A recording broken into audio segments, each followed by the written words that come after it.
মাঝে মাঝে আমি আমার নিজেকে খুব স্পেশাল ফিল করি, তখন আমি এই ধরনের রেসিপিগুলো ট্রাই করি। নিজেও খাই, জামাইকেও খাওয়াই। গরুর মাংসের কালা ভুনা তো অনেক খেয়েছি, কিন্তু গরুর মাংসের সাদা ভুনা এটা এখন অনলাইনে একদম ট্রেন্ডিং একটা ভিডিও। অল্প মশলার টেস্টি রেসিপি যাকে বলে, এটা একদম পারফেক্ট একটা রেসিপি। এটার আসল স্বাদ বেড়ে যায় এই যে এইভাবে মাখানোর ফলে। আমরা শ্বশুরবাড়ির মানুষকে মাঝে মাঝে খুব তেল মাখাই না, কিন্তু তারপরে তাদের মন পাই না। কিন্তু না, এই রেসিপিটা যদি ভালোভাবে মাখানো হয়, এটার স্বাদ দ্বিগুণ হয়ে যায়। এটা শেয়ার দেওয়ারও একটা কারণ আছে। মাঝে মাঝে যখন রান্না করতে ইচ্ছা করে না, হাজবেন্ডকে বলি যে আপনি একটু রান্না করে দেন, বলে কি না পারি না।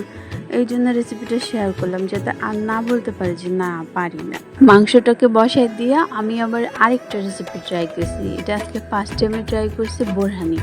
একদম আমার গাছের থেকে ছিঁড়ে পুদিনা পাতা, ধনিয়া পাতাটা একদম ফ্রেশ ছিল, এত টেস্টি হয়েছে এটা। খাওয়ার পরে দুইজনেই বলতেছিলাম যে আরেকটু বেশি করে বানাইলে ভালো হতো। আমি আবার একটু কিপটামি করে মাত্র 2 গ্লাসই বানাইছিলাম। এবার একটু বেশি করে বানাবো। মাঝে মাঝে আমার রেসিপি এত টেস্টি হয়, আমি নিজেই আমার নিজের রান্না করে যাই। শরমে বলতে পারি না, জামাই অনেক প্রশংসা করে আমার রান্নার।